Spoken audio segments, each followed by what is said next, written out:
pedimos a permissão a todos para fazermos uma excursão no tempo,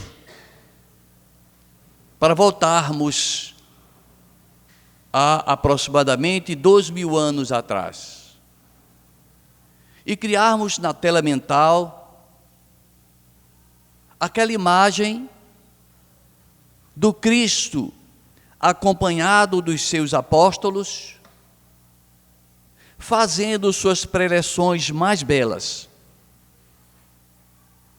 discursando para grupo cada vez maior,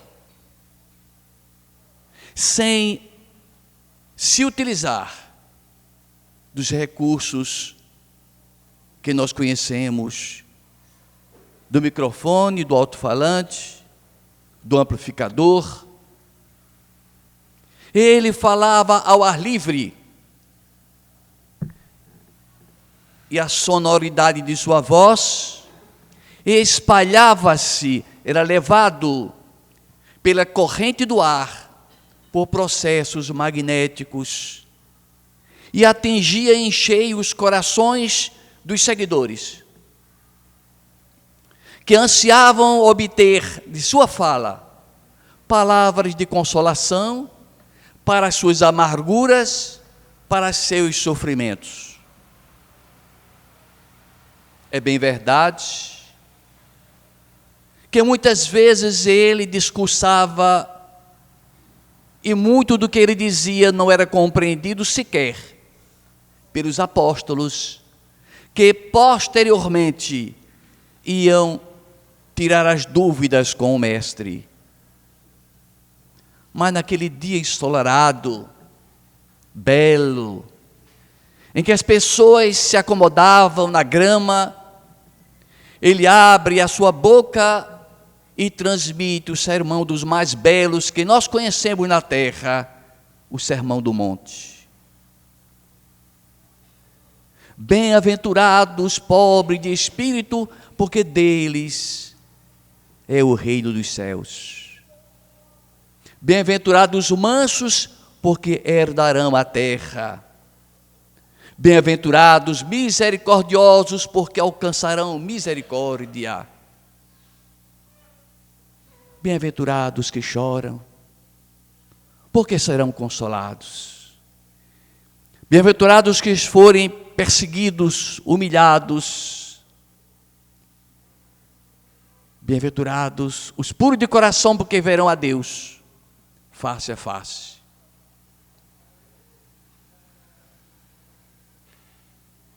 E aquela multidão que eu escutava, estáticos, ele falava em consolo, mas como se consolar?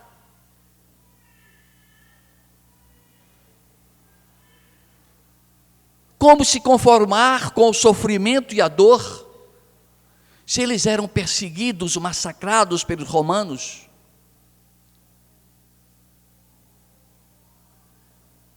Qual a vantagem de chorar? Bem-aventurados que choram, porque serão consolados. Qual a vantagem de ser pobre? Bem-aventurados os pobres de espírito, porque herdarão os céus. De que valia sofrer? Que mistério era aquele? Seria um ensinamento terrível, de masoquismo? Era bom que se sofresse? Seria bom sofrer, aceitar o sofrimento?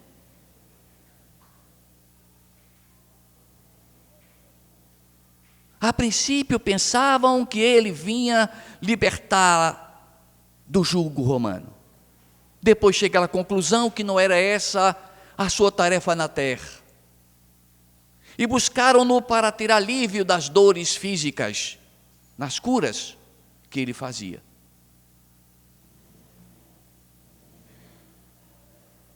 Nós sabemos que Deus é onipotente, tem todo o poder.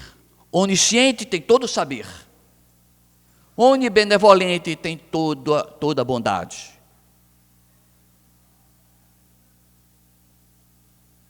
Duzentos, 300 anos antes de Cristo, o filósofo grego Epicuro perguntava como é que pode se conciliar esse Deus que seja todo saber, que seja todo poder e permite que exista o sofrimento e a dor. Como compreender isso? E Epicuro não compreendia. E muitos de nós não compreendemos e nos revoltamos com a dor. Essa mestra extraordinária que Deus colocou na senda dos nossos caminhos.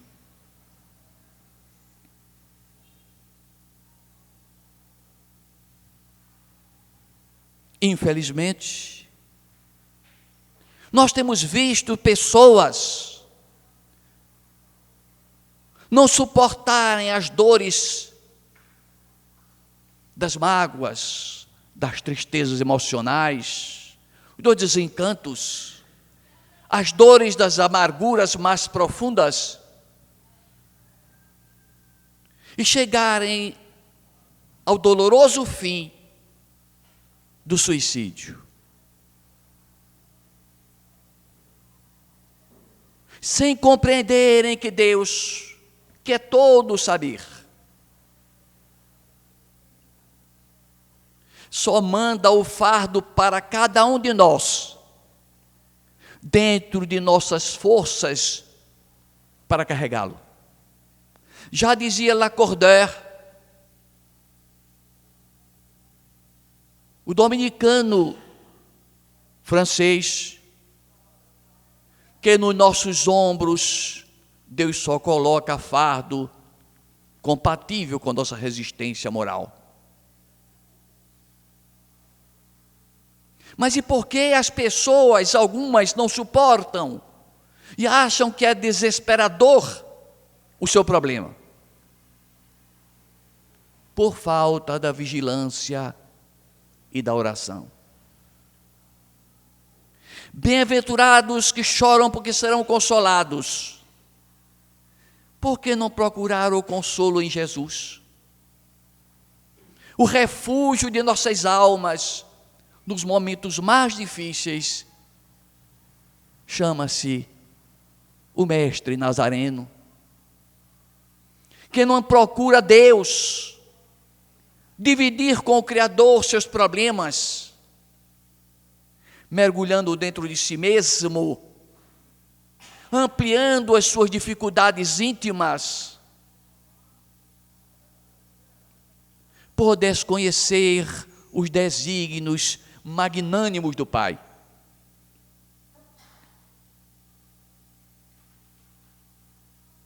Os nossos sofrimentos são fundamentais para o nosso crescimento espiritual.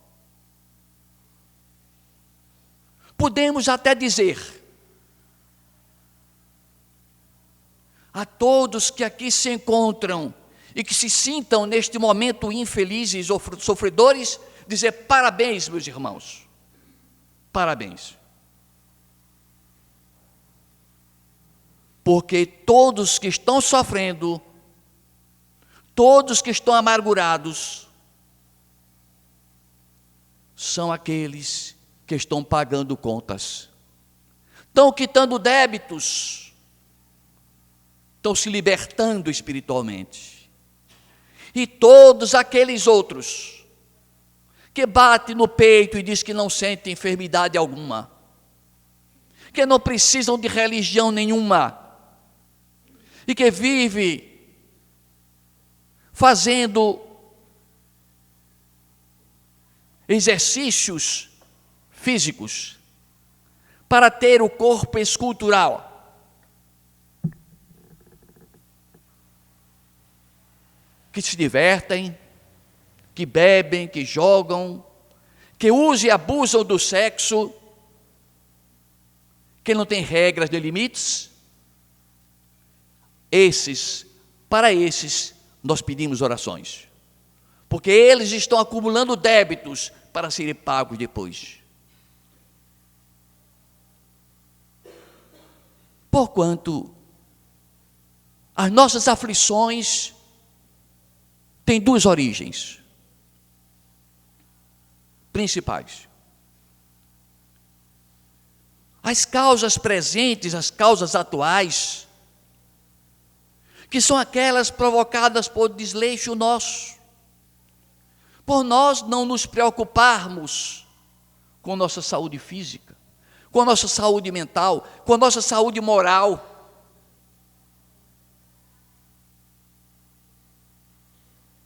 É o nosso descaso com o nosso comércio, o desleixo com a nossa economia, falta de zelo com os empregados, e quando a gente cai e abre uma falência, não é a culpa do destino, não. As aflições são provocadas também por nós mesmos, por extravagâncias, por excessos, por invigilância.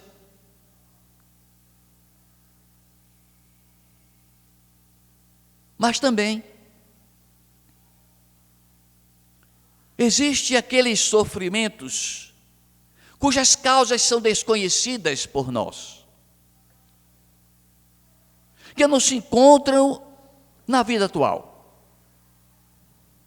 que a gente busca uma explicação e não encontra, que nenhuma religião do planeta consegue explicar satisfatoriamente.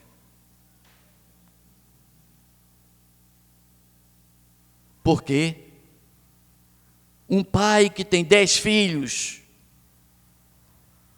sadios, vem um completamente deformado. Que tem vários filhos sãos, vem um totalmente enfermo. Porque é que o casal perfeito gera um filho totalmente deformado, tetraplégico? Por que é que a pessoa que cria com tanto amor um filho, de repente ele morre nos nossos braços? E ainda dizemos bem-aventurados os aflitos. Como entender esse mecanismo?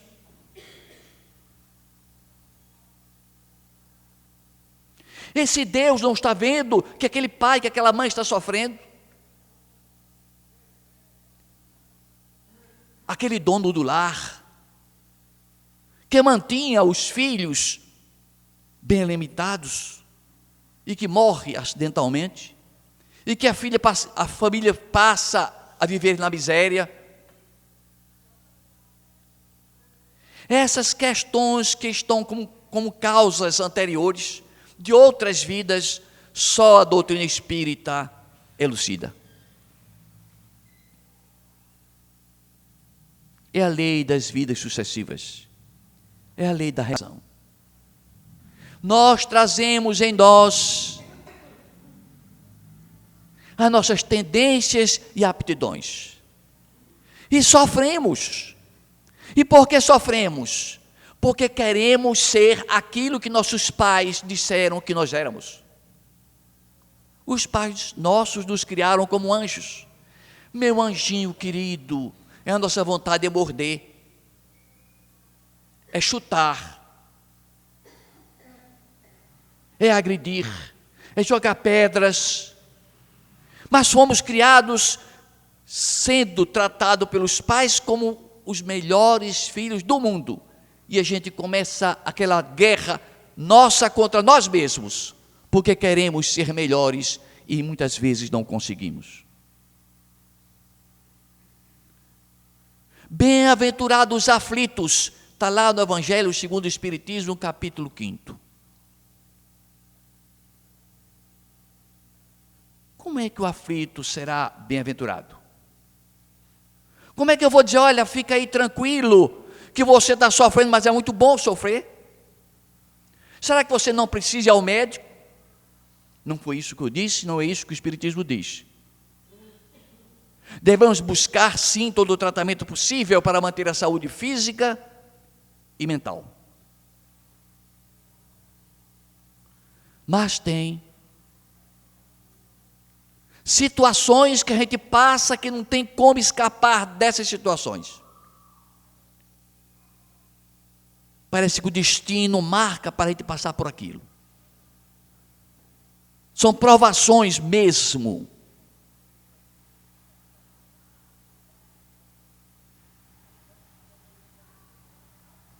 Quando Epicuro dizia que não entendia o Deus que era todo-poderoso e que tinha onisciência de tudo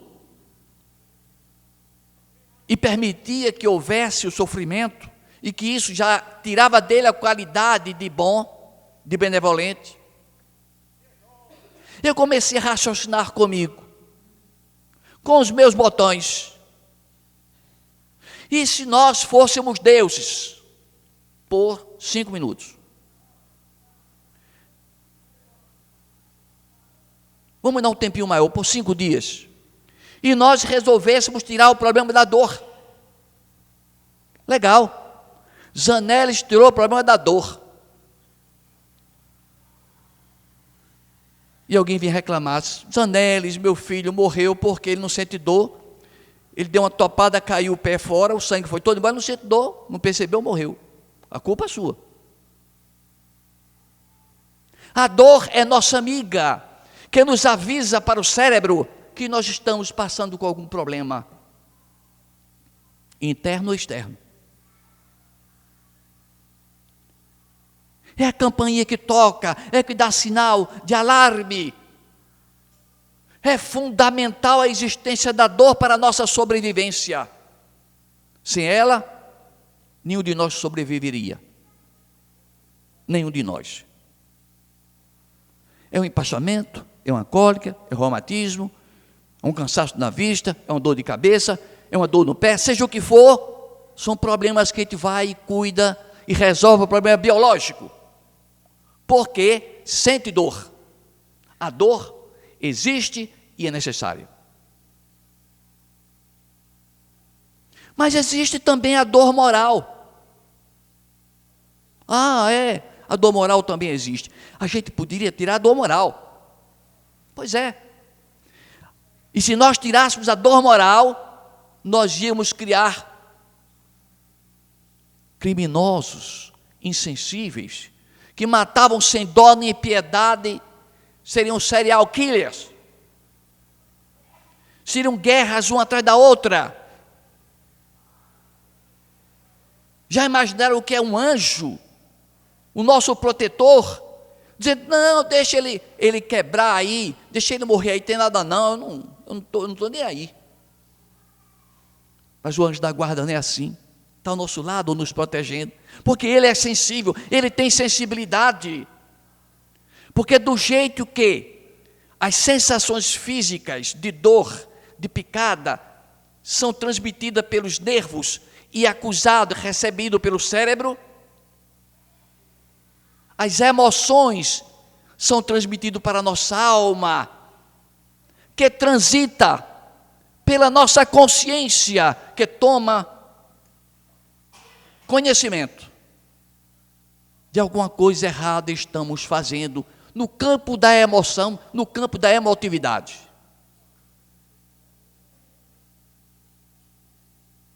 Pois é, como Deus é sábio.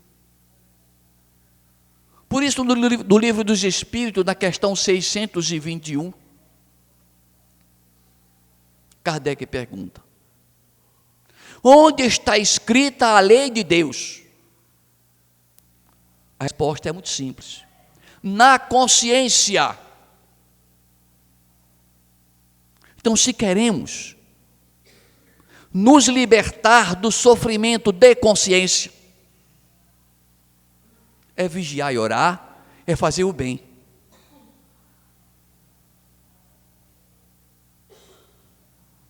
É aproveitar o que a dor quer nos ensinar, é aproveitar o que as lições da vida estão trazendo para nós, para o nosso aprendizado.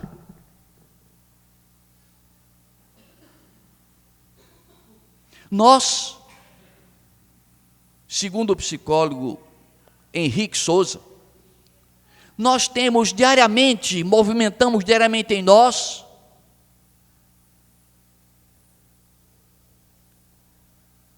a respiração, a alimentação e o pensamento. Diariamente incessantemente estamos pensando e agindo. Mas duas outras coisas que nós temos constantemente conosco. For respirar, nós temos a dor e o sofrimento. São duas coisas que nos acompanham todos os sofrimento. Indispensáveis ao nosso processo evolutivo. Uma maribondelha provoca em nós como em qualquer outro animal. Então o sentimento de dor é idêntico a todos os animais. Mas no campo da emoção já fica um pouco diferente. No Homo sapiens, que é o nosso estágio, nós já sutilizamos as emoções. Ao ponto de nós contarmos um fato de alguém que amanheceu feliz, disposto, e disse: eu vou correr, eu vou até a praia, vou até o mar, eu vou chamar minha namorada, eu vou curtir a vida, e na pressa ele dá um pontapé na quina da mesa, o dedo vira para trás, que dor. Perceberam? Que quando a gente conta essa história, nós que escutamos a história, sentimos um pouco dessa dor. Porque nós temos sensibilidade emocional. Ainda que essa dor não seja real. Ou seja, nós, como Homo sapiens, chegamos a sentir dor somente na mente. Percebemos, então, o quão sofisticado é a nossa consciência. Por isso, é muito delicado tratar dessa consciência. É por isso a importância que devemos dar ao perdão, ao amor, ao afago, ao carinho. Porque se não trabalharmos a nossa consciência, nós levamos conosco as cargas emocionais dos problemas passados. Quem de nós não sabe, não conhece? Ou já não passou por casos que está todo mundo contente e de repente dá aquela tristeza, a gente se lembra de uma música, se lembra de um momento, de alguém, de uma dor, de uma raiva, de um aborrecimento, fica de repente entristecido por algo que passou há tanto tempo. É aí onde mora o perigo. Está cultuando os problemas anteriores, não deixar que eles sigam seus caminhos, não se libertar deles.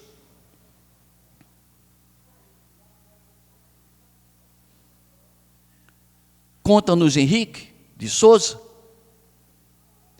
que se agarrar aos problemas e entrar em depressão é semelhante a alguém que caminhando cai num pântano, numa areia movediça de um pântano,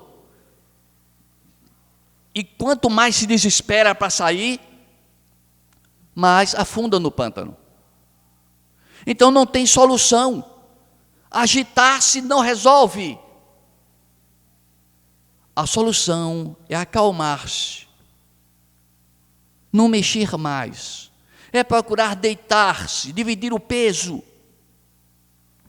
e chamar por socorro. Fazendo assim, a gente consegue escapar. Comumente nós pegamos os problemas e não nos libertamos deles, deixamos que eles destruam a nossa vida. Dia e noite remoendo no cérebro, na consciência, os problemas nossos. O ódio, a inveja, a tristeza. Por que não perdoar? Por que não seguir Jesus, bem-aventurados misericordiosos, perdoando aqueles que nos atacaram, agrediram. Aqueles que nos insultaram, por que não fazer como Jesus mandou? Bem-aventurados os que têm fome e sede de justiça, porque serão fartos. Por que não fazer assim?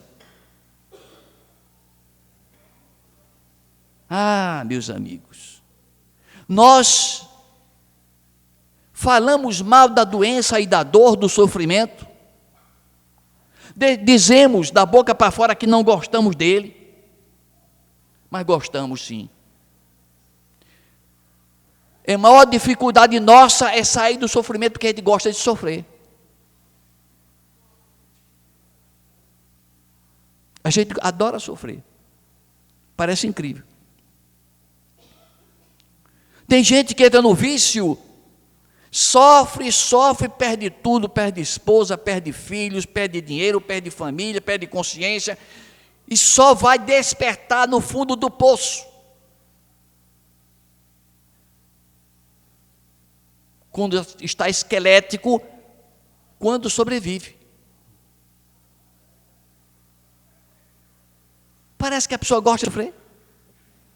As oportunidades são dadas para que ele saia daquele ciclo vicioso. E ele não sai. Para se deliciar com a dor, com os problemas. Para se deliciar com a arte de vingar-se. Diz que está vingando dos outros, sofrendo a si mesmo.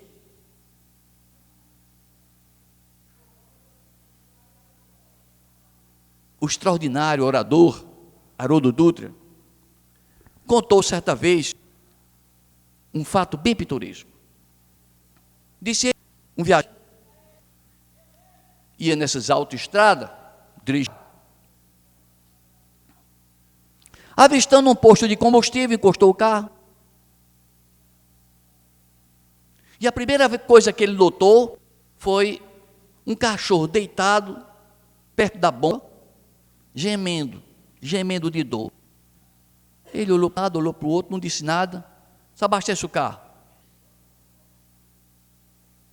Mandou calibrar os pneus, viajando.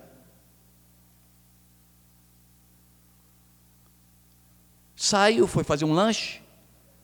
Comprou uma água mineral. E quando foi entrar no carro, percebeu que o cachorro estava no mesmo canto, gemendo ainda mais. Esse chamou o funcionário do posto. Disse, meu amigo, desde que eu cheguei faz uns 20 minutos, que esse cachorro geme. Isso não é fome, não? Isso não é não. Não é sede, não? Isso também é não. O que ele está sentindo esse cachorro? Que ele está deitado em cima de um prego. Em cima de um prego? O senhor está brincando com minha cara, é? Não, é verdade. Tem uma tábua com um prego, ele fica deitado em cima. Verdade, verdade. E por que ele não sai? Porque não doeu o suficiente. Quando doeu o suficiente, ele sai. Quando a dor aumenta, ele sai. Enquanto está média, ele começa a se gemir a tarde todinha. Assim somos nós, muitas vezes. É preciso que a dor seja mais cruel possível para a gente se lembrar de Deus. Quando ela é pequena, a gente nem se lembra. Leva para ir empurrando com a barriga, vai levando a vida, sem se preocupar com nada. Deus fica em segundo, terceiro plano.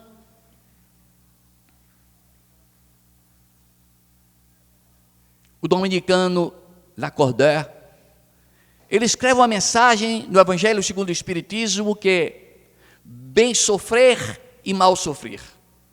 Aí está a resposta para bem-aventurados aflitos. Quais são os aflitos que são bem-aventurados? E Lacordaire explica na sua mensagem, bem sofrer e mal sofrer. Aqueles que sofrem com dignidade, aqueles que aproveitam o sofrimento para aperfeiçoar-se, sem revolta, com humildade, eles têm o bem sofrer. O mal sofrer são aqueles que blasfemam, que gritam, que reclamam, que insultam Deus. Eu estava semana passada em Sumé, uma amiga nossa de certa idade, Estava reclamando da vida de uma maneira descontrolada. Falava que nada presta. Dizem que terceira idade é coisa boa. Isso não presta não. É cheio de dor, é reumatismo, não posso andar, perna inchada. Olha o joelho como é que está. E anja a falar, meu Deus do céu. E eu calado fiquei. Quando fui me despedir dela, minha amiga, tudo de bom para você. Se eu pudesse lhe dizer alguma coisa, eu dizia o seguinte: se reclamação diminuísse a dor, eu ia dizer assim, continue reclamando, não pare não. Mas se não diminui, não reclame não, não adianta. Isso é mesmo. Não adianta. A gente precisa trabalhar a mente, a consciência, para tirar esses clichês de que nós somos menores, inferiores, pequenos, abandonados por Deus, que não merecemos nada, que precisamos sofrer. Nada disso. Não foi para isso que Deus criou e permitiu que existisse a dor. É processo evolutivo. Foi para o processo evolutivo nosso. Para nós nos libertarmos.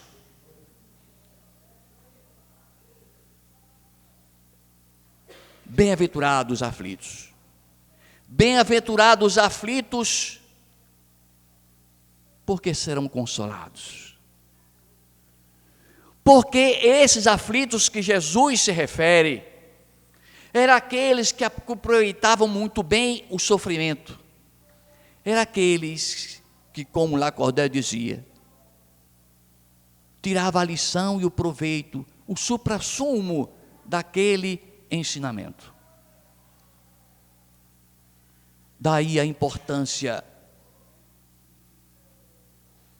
de mudarmos nossos comportamentos, nossas atitudes, de vibrarmos positivamente no amor, de criarmos na tela mental imagens positivas, de fazermos como Santo Agostinho recomendava, diariamente fazer uma inspeção daquilo que nós passamos o dia pensando. Porque se predomina em nós imagens negativas, destrutivas, pessimistas, elas vão influir no nosso comportamento, vão destruir nossa saúde, vão nos fazer mais pessimistas. É preciso combater esses defeitos que se encontram entranhados em nós, que é o egoísmo, a vaidade, o orgulho, a inveja, a ambição. Esses defeitos provocam sofrimentos terríveis em todos aqueles que querem se aperfeiçoar. E todos que querem se aperfeiçoar, que percebem que tem ranhuras desses defeitos, sofrem profundamente. Ó Senhor, tende piedade de nós, que carregamos tantas chagas na alma, de tantas vidas passadas. Ó Senhor, compadecei-te de nós, que não transmitimos para os outros verdadeiramente somos, porque o passado está oculto em nosso inconsciente, mas auxilia-nos, Senhor, a vencer nossos problemas e defeitos com a tua proteção cotidiana. Ampara-nos, Mestre amado, porque tu és a luz da terra. Nós toca-nos o coração para sermos melhores, mais amorosos, mais caridosos, para aprendermos a amar e perdoar a todos e não guardarmos receio de nada, porque tu és o nosso pastor e nos salvarás. Graças a Deus.